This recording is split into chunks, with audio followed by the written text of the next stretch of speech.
I'm going to show you how to set up a Tobii Dynavox eye tracker to work with your own iPad that was not supplied to you through the Tobii company. A quick look at the tracker itself. This bar along the bottom here is the tracker.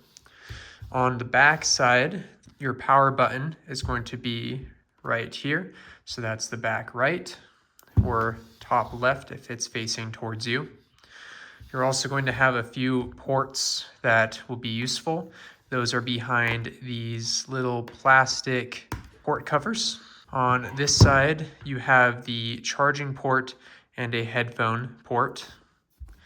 On this side, you have these SW1 and SW2 ports, which I will talk about later, but these can be used to add in additional switch controls, such as this, which is a little button clicker that takes really minimal pressure to activate.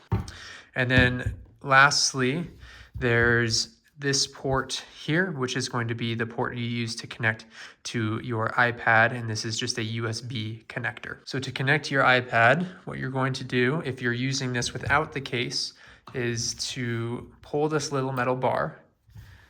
That's going to open up this little clamp, which allows you to slide your iPad in and then clamp it into place. Then you'll use a cable to connect the eye tracker to your iPad. And this is a USB-C to Lightning port here. This will depend on how new your iPad is. If you have a newer iPad, you'll need a USB-C to USB-C connector.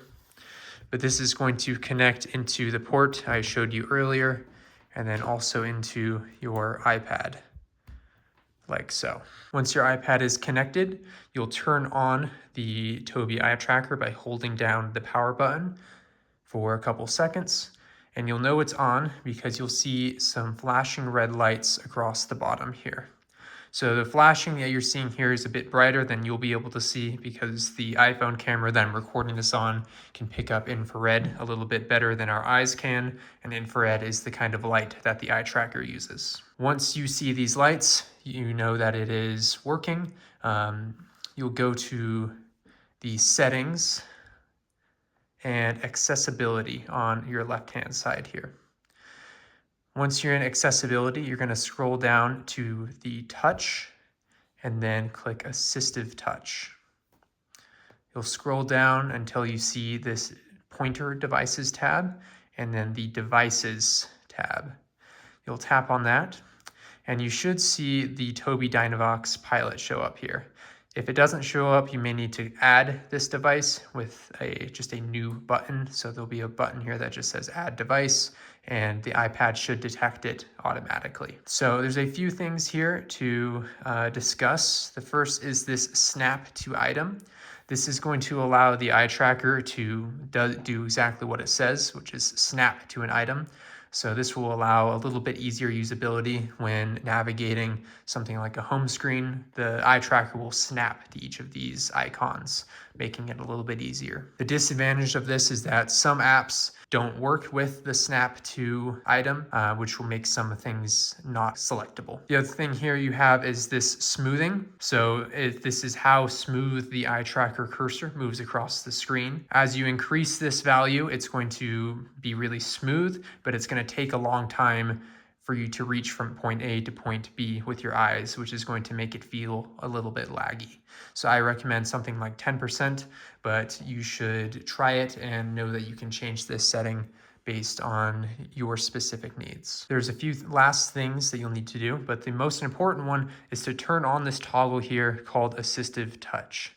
This is going to be what actually allows you to control the iPad with the eye tracker. And you see this pop-up that shows up, and I'll talk about that right now. I'm just going to touch no. Don't worry about that quite yet. And you can already see some tracking happening with my eyes as I'm looking at the iPad. I'm going to click here to customize top level menu. So one of the things with using an eye tracker to control an iPad is that you can't tap your phone or tap the iPad. Obviously, you can't go home by swiping up. So instead, we have this little icon here, which is a customizable menu that allows you to add in some additional controls that are harder to use with eye tracking, such as scrolling, turning the volume up and down, because volume requires a physical button, and then going home, because the home button is also something that you can't use. So to customize this menu, you'll use this customize top level menu. And you can add in as many icons as you would like here and add in a bunch of different controls. But these are the controls that I would recommend having is definitely the volume up and volume down. The continuous horizontal and vertical scroll allows you to scroll for as long as you would like without having to go to this menu as many times, which you'll see how that works as you experiment it with yourself. Hold and drag simulates a tap like this, so how we normally scroll. So that's useful in some particular cases, but obviously something that's harder to do if you're controlling something with your eyes. And then the big one is the home icon. So that's going to allow you to go to the home of your device. Next, we'll talk about how to actually control the device, and you can do that through dwell control or through a switch device. Occasionally, you'll see this little icon here that pops up that says bring your face into view. That just means that the tracker isn't currently tracking your eyes, and we'll talk about calibration in a minute, but the biggest reason that's occurring is because this iPad is not set up perfectly parallel with my eyes. But in order to actually control the iPad, you'll need to somehow tap the screen, or simulate a tap rather. And you can do that without any additional device using what's called dwell control.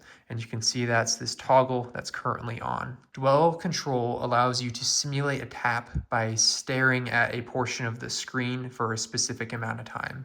In this case, 1.5 seconds, and you can increase and decrease this amount of time. So in order to select an icon or simulate a tap, you will look at that icon for 1.5 seconds, and after that time elapses, it'll simulate a tap. So this will allow you to control your iPad by looking where you want to tap and then staring at it for a period of time to simulate that tap. Also under this dwell control is this hot corners menu. Hot corners allows shortcuts similar to that customizable menu that I showed you earlier. So this menu here where there's these different types of operations you can do. A hot corner will allow you to basically assign one of the corners of the screen to one of these different operations. So if I tap here, you can see that the top right is toggle resume dwell. Bottom left is scroll down, bottom right, hold and drag. These are some various functions that are useful. One in particular here that I find really useful, and one that I didn't discuss in the customizable menu, is this toggle pause / resume dwell. So if you're reading something and you have to reread words, it's a common occurrence that you might need to stare at a particular portion of the screen for a longer period of time without wanting to tap the screen. And essentially what this toggle pause / resume dwell does is it pauses the stare input option. So it allows you to look at the screen for as long as you would like without actually simulating a tap. So having this on a hot corner is a really useful operation because it allows you to very quickly turn on and off the pause so that you can choose when you want to tap and not tap, while still maintaining the ability to look at different areas of the screen. Now, depending on how much function the user currently has in their hands or other areas of their body, you can also use different ways of simulating taps. So this dwell option of staring at the screen to simulate a tap is really useful for individuals with severely limited mobility who can't input a tap or move their fingers or anything in any other way. However, it's also a pretty unintuitive way of interacting with the device. And so there are a number of different device options that allow you to essentially simulate a tap through additional devices. And that's where these switch ports are going to come into play. Oh, that's the wrong side.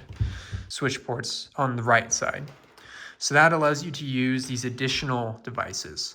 This one is from adaptivetechsolutions.com, and they have a wide variety of different switches that allow you to simulate a tap of a screen. So there's some that allow you to simulate a tap with your breath, so blowing or sucking in a straw. This one is nice. It has a very, very sensitive switch, so it uses hardly any pressure at all. So if the individual has lost a lot of their muscle control but still has a little bit, I mean, you can use this with about that much movement. But you'll plug these directly into the eye tracker, and either of these ports, probably starting with switch port 1, is a good idea. And once this is connected here, you're going to go to your devices, click on the tracker, and you're going to have this button show up. If it doesn't show up, you'll just input whatever the switch is, so you'll tap, and that should cause the button to show up. Once you have it showing up here, you can choose what function you want the input device to have. So in this case, I have a single tap, where I just want this to simulate a single tap on the screen. But as you can see, there's a number of different additional features that you can assign to these different switches. So what this will allow you to do is control where you're looking on the screen with your eyes, but instead of having to dwell or stare at a particular portion of the screen to tap, you can instead click this button as if it was a mouse. And this is a much more intuitive way of interacting with an eye tracker. If you use something like this, it'll just be important that you turn off dwell control, because otherwise that's still going to activate when you're staring at a particular portion of the screen. Okay, so now it's ready to use. You're going to need to install a few apps from Tobii, but the most important one here, TD Copilot. So this is going to allow you to calibrate your eyes to the specific tracker. So this is a necessary app, but it is free. So you can install this on your iPad, and I'm going to just open that up right now to show you what it looks like. So you're going to get some dots here. My camera is kind of blocking my eyes, so this isn't going to work super well, but there's a few things here to pay attention to. The first is these two white dots simulate both of your eyes. So if you're only seeing one dot, that means only one of your eyes is currently being registered by the tracker. So you want to make sure both of those are being seen. So essentially what this screen is doing is saying how it gives you information on how you should position the iPad relative to the user so that the eyes are being tracked the best that they can. So this on the right-hand side is a measurement of how far or close the user is to the iPad. So if I move really far away, my eyes aren't being tracked, but you'll see the arrow here go into the yellow and into the red. And so ideally you want to position the user so that they are in the green. So that means they're at the optimal distance from the iPad. For vertical, horizontal, left and right, you're going to use the actual position of these dots in this gray box. So mine are a little high right now. You're going to want them to be roughly in the center, but it doesn't have to be perfect. So if your eyes are roughly in the center and the distance is showing in the green, you're ready to calibrate the tracker to your eyes. And to calibrate, what's going to happen is there's going to be a bunch of little dots that show up on the screen like this. And what the user should do is stare at each of these dots until it pops. And it's important to be as focused as possible during this tracking. Try not to talk to the user or have them multitask while doing this. It's really important that they stay focused for a good calibration. Now mine failed because again, my eyes are not quite in the right portion of the screen for tracking since I have this camera. But you'll have these 9 dots that show up, and then afterwards they'll give you a report of how well you did. It'll show a screen like this, and there'll be green, yellow, or red for each of these points. In general, you want them to be in the green. Sometimes if they're in the yellow, that's okay. If you have a lot of points in the red, that means that the tracker's not going to be able to track your eyes very well, and you're going to have a lot of difficulty using the device. A few quick tips on getting the best accuracy as possible, in addition to making sure the user isn't distracted during the calibration, is to reduce glare. So having windows closed during the tracking, or at least during the validation and calibration portion. Bifocal glasses can be really difficult because as the eye transitions between the two lenses, the distance from the tracker changes. And so if you can avoid using bifocal lenses or position yourself such that you're only looking through one of the two lenses, really thick black frames can sometimes be mistaken as the pupil by the tracker. So if you have really thick black framed glasses, or also heavy makeup, black makeup can also be mistaken. So those are some things to try to avoid. But the biggest thing is trying to position your eyes in a correct distance from the screen. If you do that and you have an undistracted user, you should get a pretty good calibration. And once the calibration's done, you're ready to use the iPad as you would like. So the user can look at your little icon here to go home. They can input clicks either through a device or through staring, and they're now ready to use the iPad. One other app that you're going to want to install if you're using this as a communication device is the TD Snap app. This guy right here. So I'll open that up just quickly to show you what that looks like. Here you're going to see a bunch of different phrases, a keyboard to interact with, and this is a good communication software. You'll notice that there's this blue icon that's spinning every time I look at a letter, so the G, for instance. For whatever reason, this app doesn't sync with the iPad settings of using a device like this instead of dwell control. So if you would like to use this with a device such as this instead of this dwell control, you're going to go to the settings and then user on the bottom. You'll go to access method, and then here you can change from selection type from dwell to switch. So here now I'll be able to interact with this by pressing this button instead of staring at a particular portion of the screen. Another thing to notice with this is that the button that allows you to go home, that top level menu here, is hidden during the use of this app.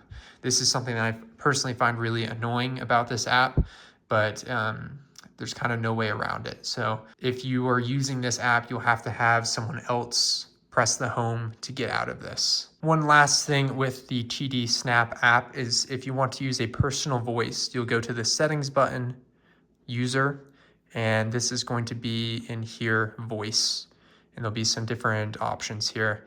And depending how you recorded your voice through acapella or through the onboard iOS recording software, this is where you'll add that particular voice. The very last thing is how to turn this off and back on during daily use. So you can leave the iPad on in general. The only thing you'll need to turn off is the eye tracker itself because that will run out of battery. The iPad itself, obviously, you'll need to keep charged, but you shouldn't leave the eye tracker on itself. So once you're done using it, simply turn it off by holding down the power button. And when you are ready to use the device again, turn it back on. If you're starting up the device, you've turned on the eye tracker, you've turned on the iPad, and you go to calibrate and you don't see eyes, but the tracker says that it is connected. The way that you fix that, so this is just a bug, I don't know why it happens, but the way you fix it is you go into your settings, accessibility, assistive touch, turn this off, turn off the iPad, and turn off the tracker. So turn off everything and then turn it all back on again. And that seems to fix that bug. And that's it. So I hope some of you found this useful.